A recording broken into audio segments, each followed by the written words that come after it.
Hi guides, welcome to ABRT। आप देख रहे हैं BR टेक्निकल, जिसमें आप DBMS की सीरीज देख रहे हैं। और DBMS की सीरीज में हम लोग देखने वाले हैं आज फाइल सिस्टम्स और DBMS दोनों में हम लोग डिफरेंस देखने वाले हैं कि फाइल सिस्टम्स VS DBMS दोनों में हम लोग डिफरेंस समझेंगे, इनमें बेसिक अंतर क्या है। और जब हमारे पास फाइल सिस्टम मौजूद पहले से था तो हमें क्यों DBMS की ज़रूरत पड़ी, और DBMS हमारे पास था तो फिर हमें RBDBMS की ज़रूरत क्यों पड़ी। और RBDBMS आज हमारी जो मॉडर्न टेक्नोलॉजी है वो आज RBDBMS को भी यूज नहीं कर रही है, आज वो नो सीक्वेंस डाटा को यूज कर रही है। ऐसा क्यों बड़ी बड़ी कंपनियां RBDBMS जैसे इतने हाई सॉल्यूशन को छोड़ करके नो सीक्वल डाटाबेस की ओर मूव कर रही हैं। इन सारे रीजन के बारे में जानेंगे। हमारा मेन जो मकसद है वो आपका MCQ बेस्ड क्वेश्चंस के साथ में हम लोग थ्योरी एग्जाम्स को भी कवर करेंगे दोनों, ताकि आप दोनों एग्जाम्स में इस कोर्स का बेनिफिट ले सकें। तो चलिए स्टेप बाय स्टेप हम लोग समझते हैं कि फाइल सिस्टम्स VS DBMS यानी फाइल सिस्टम्स और DBMS में क्या अंतर है और हमें क्यों जरूरत पड़ी फाइल सिस्टम की और क्यों जरूरत पड़ी हमें DBMS की, इन सारी चीज़ों पे हम लोग चर्चा करेंगे। तो सबसे पहले हम लोग बात करते हैं फाइल सिस्टम्स की, कि हमें फाइल सिस्टम्स की ज़रूरत क्यों पड़ी और फाइल सिस्टम्स क्या है। पहले हम लोग फाइल सिस्टम्स की बात कर लेते हैं, इसके बाद हम लोग DBMS की बात करेंगे। ऑलरेडी मैं काफ़ी वीडियो में DBMS की चर्चा कर चुका हूँ। देखिए फाइल सिस्टम्स एक्चुअली में है क्या। आपके मोबाइल के अंदर जो फाइल सिस्टम होता है जिसमें आपके म्यूजिक्स होते हैं, आपके ऑडियोज होते हैं, आपके वीडियोज होते हैं, आपकी फोटोज होती हैं, वही आपका फाइल सिस्टम है। आपका जो कंप्यूटर है, आपकी जो मशीन है, आपकी जो डिवाइस है, उस डिवाइस में क्या होता है, फाइल सिस्टम होता है। और फाइल सिस्टम्स के अंदर क्या होती हैं, जैसे आपको अपनी बहुत सारी फोटो पड़ी हुई हैं आपकी, तो आपका फाइल मैनेजर क्या करता है, आपकी फोटोओं को मैनेज करता है, आपके वीडियोज को मैनेज करता है, आपकी फाइलों को मैनेज करता है। तो फाइल विच सिस्टम होता है। अभी फाइल सिस्टम्स हम लोग जो रियल यानी हमारी जो बड़ी बड़ी एप्लीकेशंस होती हैं, जैसे वेबसाइट्स हो गया, एप्लीकेशन सॉफ्टवेयर हो गया, इनमें क्यों नहीं यूज करते हैं। एक्चुअली में डिवाइस के अंदर फाइल सिस्टम आज भी यूज हो रहा है, ऐसा नहीं कि फाइल सिस्टम आज यूज नहीं हो रहा है। आज जो स्मार्टफोन आप चला रहे हैं उस स्मार्टफोन में आपके अंदर फाइल सिस्टम होता है, और आप फाइल सिस्टम के अंदर अपने मोबाइल के अंदर जो डाटा पड़ा हुआ है, जैसे कि आपकी इमेजेस हो गए, आपकी फोटोज हो गए, आपके जैसे सारी मीडिया, जो भी आपकी मीडिया है वो मीडिया हो गया, या फिर मैं बात करूं यहाँ पर म्यूजिक हो गया और आपका ऑडियो हो गया, तो ये सारी चीज़ें क्या हैं, आपकी फाइल सिस्टम ही हैं। और अब जो फाइल सिस्टम होता है इसे मैनेज किसके द्वारा किया जाता है, तो इसे मैनेज करता है ऑपरेटिंग सिस्टम। देखिए फाइल सिस्टम को ऑपरेटिंग सिस्टम ही मैनेज करता है, आप डायरेक्टली मैनेज नहीं कर सकते हैं। जैसे आप कहें कि मैं आपके PC में से, आपके स्मार्टफोन में से ऑपरेटिंग सिस्टम हटा दूं। ऑपरेटिंग सिस्टम यानी कि आपके स्मार्टफोन में एंड्रॉयड क्या है, एक ऑपरेटिंग सिस्टम है। और एंड्रॉयड आपके जैसे आपका विवो का फ़ोन हो गया, या फिर आपका अदर कंपनी का फ़ोन होते हैं जैसे कि सैमसंग, तो सैमसंग क्या है, एक फ़ोन है, एक हार्डवेयर का है, आपके फ़ोन का नाम है। सैमसंग के अंदर सॉफ्टवेयर कौन सा है, वो है आपका एंड्रॉयड सॉफ्टवेयर, यानी आपका ऑपरेटिंग सिस्टम कौन सा है, एंड्रॉयड ऑपरेटिंग सिस्टम। ऐसे ही जब आप जैसे डेल का कंप्यूटर लेके आते हैं, डेल का या लैपटॉप लेके आते हैं, तो उसके अंदर सॉफ्टवेयर कौन सा होता है, विंडो, यानी आपके अंदर जो ऑपरेटिंग सिस्टम होता है वो कौन सा होता है, विंडो। तो यानी आपके ऑपरेटिंग सिस्टम के द्वारा क्या किया जाता है, यहाँ पर फाइल सिस्टम को मैनेज किया जाता है। तो आपको पहला पॉइंट यहाँ पर ध्यान रखना है, जो फाइल सिस्टम होता है, ठीक है, जो फाइल सिस्टम होता है उसे मैनेज किसके द्वारा किया जाता है। सॉरी, यहाँ पर डेफिनेशन मैंने रॉन्ग कर दी। यहाँ पर जो आपका फाइल सिस्टम होता है, जो आपका फाइल सिस्टम होता है वो मैनेज किया जाता है किसके द्वारा, ऑपरेटिंग सिस्टम के द्वारा, ठीक है, YOS, ठीक है, मैनेज किया जाता है किसके द्वारा, Y ऑपरेटिंग सिस्टम। तो आप ऐसा कह सकते हैं file systems manage Y operating system, ठीक है। तो फाइल सिस्टम को किसके द्वारा मैनेज किया जाता है, ऑपरेटिंग सिस्टम के द्वारा। क्या यहाँ पर जो डाटाबेस होता है उसको भी मैनेज करने के लिए कोई जरूरत होती है, किसी सॉफ्टवेयर की नीड होती है, होती है, किसकी, वो ही है हमारा DBMS सॉफ्टवेयर। यहाँ पर बात करें डाटाबेस की, तो डाटाबेस जो हमारा होता है इसके लिए हम DBMS का यूज करते हैं। जैसे कि आपका रिलेशन यानी टेबल फॉर्मेट में डाटा होता है, तो यहाँ हम लोग DBMS सॉफ्टवेयर का यूज करते हैं आपके रिलेशंस बेस्ड डाटाबेस को मैनेज करने के लिए, किसी भी स्ट्रक्चर में जो डाटा होता है स्ट्रक्चर डाटा को मैनेज करने के लिए। अब यहाँ पर बात करते हैं, जब हमारे पास पहले से ही फाइल सिस्टम था, हमारे पास पहले से ही फाइल सिस्टम था, तो हमें जरूरत क्यों पड़ी DBMS की?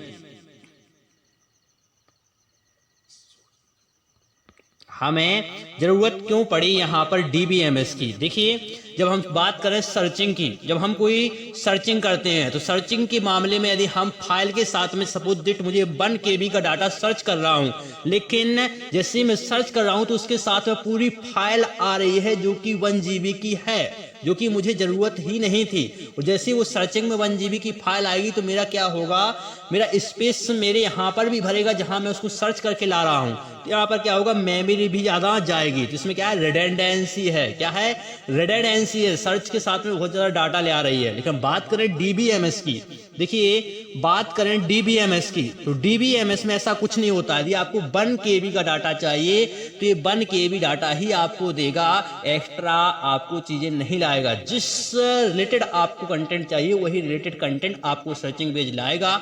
इसीलिए क्या होता है, जब हम सर्चिंग बाय फाइल सिस्टम की बात करें तो बहुत ज़्यादा लोड लेता है और यहाँ पे फाइल सिस्टम क्रैश होने का चांस रहता है। यहाँ पे फाइल जो हमारा सर्वर होता है वो क्रैश होने का चांस बन सकते हैं। लेकिन RBDMS ऐसा नहीं होता है, ये फास्ट होता है। जैसा आपको डाटा चाहिए उतना स्मूथली सर्चिंग मामले में आपको डाटा प्रोवाइडेड कराता है। बात करें हम लोग सेकंड नंबर की बात करें, यहाँ पर दूसरे नंबर की बात करें। देखिए बात करें हम लोग दूसरे नंबर की, तो दूसरे नंबर पे यहाँ पर क्या होता है, मैं आपको थोड़ा सा यहाँ पर कर देता हूँ, आपको VS लगा देता हूँ, ठीक है, तो आपको क्लियर समझ में आएगा। तो मैं यहाँ पर क्या कर देता हूँ, फाइल सिस्टम। देखिए मैं यहाँ पर क्या करता हूँ, फाइल सिस्टम, थोड़ा सा मेरा जो मार्क है वो थोड़ा सा स्लो है, तो फाइल SYS, ठीक है, सिस्टम। थोड़ा सा मिस्टेक हो तो कुछ नहीं आपको, क्योंकि मैं मार्क कर रहा हूं तो ये थोड़ा सा प्रॉब्लम कर सकता है, ठीक है, आपको समझना है। DBMS, देखिए DBMS और फाइल सिस्टम में तो हम लोग दूसरे डिफरेंस की बात करें। दूसरा डिफरेंस हमारा सिक्योरिटी। फाइल सिस्टम्स में क्या होता है, आपके मोबाइल के अंदर पासवर्ड डाल के रखते हैं। आप क्या करते हैं, अपने मोबाइल फोन के अंदर आप पासवर्ड डाल के रखते हैं और जैसे ही उसके पासवर्ड को खोल दिया जाए तो कोई भी आपकी फोटो को देख सकता है, कोई भी आपकी वीडियो को देख सकता है। कोई सिक्योरिटी नहीं है। क्या है, एक छोटी सी सिक्योरिटी है वो, जिससे कोई भी यदि देख ले तो उसके अंदर एक्सेस कर सकता है। या हम लैपटॉप या कंप्यूटर की बात करें तो उसके अंदर फाइल सिस्टम होता है और उसमें क्या होता है, एक पासवर्ड डाल देते हैं आप ऊपर से और वहां पर जाए तो क्या होता है, उस पासवर्ड को कोई भी खोज सकता है। यानी यहाँ पर सिक्योरिटी नहीं है। लेकिन DBMS में क्या होती है, सिक्योर बहुत ज्यादा होता है। यहाँ पर व्यू लेवल के हिसाब से सिक्योर होता है। जैसे कि बात करें फेसबुक की, फेसबुक में आप जाते तो मेरा फेसबुक अकाउंट है उसमें अलग सिक्योरिटी डली हुई है, मेरे दोस्त का जो फेसबुक अकाउंट है उसके अंदर अलग सिक्योरिटी डली हुई है, और मैं बात करूं तो मेरे दोस्त का दोस्त है उसके अंदर अलग सिक्योरिटी। तो ये व्यू लेवल है। या फिर मैं कॉलेज लेवल पे बात करूं तो जैसे मेरे जो डीन है तो डीन की अलग लॉगिन आईडी है, स्टूडेंट के लिए अलग लॉगिन आईडी है, जो HR डिपार्टमेंट है उसके लिए अलग आईडी होती है, तो और जो चेयरमैन है उसके लिए अलग है, जो एडमिन है उसके लिए अलग आईडी पासवर्ड। तो यहाँ पर अलग अलग व्यू के हिसाब से सिक्योरिटी होती है। बट ऐसा फाइल सिस्टम में कुछ नहीं होता है।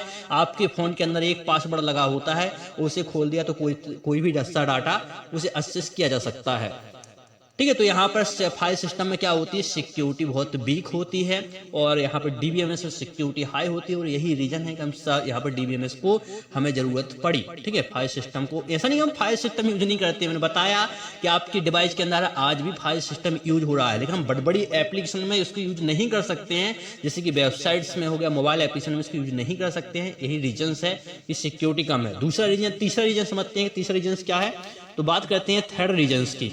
थर्ड रीजन हमारा जो है वो है कनकरेंसी। कनकरेंसी का मतलब जैसे कि मैं बात करूं कि फाइल सिस्टम, जैसे आपका फोन है तो आपके फोन को आप ही बस चला सकते हैं। अब ऐसा तो नहीं है कि आपके फोन को आपका दोस्त भी चला ले और आप भी चला लें, आपके फैमिली वाले भी चला लें, नहीं। एक फ़ोन एक ही व्यक्ति चला सकता है, यानी आपके फ़ोन के अंदर जो फाइल सिस्टम, उस फाइल सिस्टम को एक ही व्यक्ति यूज कर सकता है, मल्टीपल व्यक्ति उसको यूज नहीं कर सकते हैं। फाइल सिस्टम का जो डाटा है उसे मल्टी पर्सन्स यूज नहीं कर सकते हैं। लेकिन डीबीएमएस में क्या होता है, एक साथ में कई सारे यूजर उस डीबीएमएस को यूज कर सकते हैं। एक साथ में बहुत सारे यूजर, जैसे फेसबुक है तो अब आप अकेले तो नहीं चला रहे हो फेसबुक, दुनिया के हर व्यक्ति एक टाइम पर फेसबुक को लॉग इन कर रहा है, अपने अपने डाटा को देख रहा है और उसको चला रहा है। लेकिन क्या मोबाइल के अंदर जो फाइल सिस्टम होता है उसके अंदर जो आपकी फोटो रखी हुई है उसकी फोटोओं को क्या कोई देख पा रहा है? नहीं देख पा रहा है। क्यों? क्योंकि वो आपके फाइल्स के अंदर पड़ा हुआ है। और जो आपका फेसबुक का डाटा है वो कहाँ पर पड़ा हुआ है? डाटाबेस में पड़ा हुआ है। उस डाटाबेस से दुनिया में कहीं भी एक्सेस किया जा रहा है। तो यहाँ पे क्या है, कॉन्करेंसी है, ठीक है। क्या है, यहाँ पे बहुत सारे व्यक्ति आ सकते हैं, लेकिन फाइल सिस्टम्स में नो कॉन्करेंसी होती है। तो आई होप आप लोगों को file systems vs DMS system, DBMS system इन डाटाबेस मैनेजमेंट सिस्टम के बीच में जो अंतर है वो आपको समझ में आया होगा। साथ में आपको ये भी समझ में आया होगा कि हमें फाइल सिस्टम के साथ में हमें डीबीएमएस की क्यों जरूरत पड़ी। अपकमिंग वीडियो में हम लोग देखने वाले हैं कि जो डीबीएमएस है उसके बाद हमारा जो आरबी डीबीएमएस आया उसकी जरूरत हमें क्यों पड़ी। देखिए, आज जो मॉडर्न टेक्नोलॉजी है, हमारी जो मॉडर्न एप्लीकेशंस बन रही हैं उनके साथ में क्या हो रहा है, नो सीक्वेंस डाटाबेस अटैच होके आ रहा है। और बड़ी जो टेक्नोलॉजी है उनने नो सीक्वेंस यानी आरबीडीएमएस का यूज ही नहीं कर रही है, वो विदाउट स्ट्रक्चर विच डाटाबेस का यूज कर रही हैं। तो ऐसा क्यों, हम इसको अपकमिंग वीडियो में जरूर देखेंगे और बहुत डीपली तरीके से समझेंगे। तब तक के लिए मुझे अनुमति दीजिएगा, मैं जल्दी मिलूंगा आपसे नेक्स्ट वीडियो में। Thank for watching this video.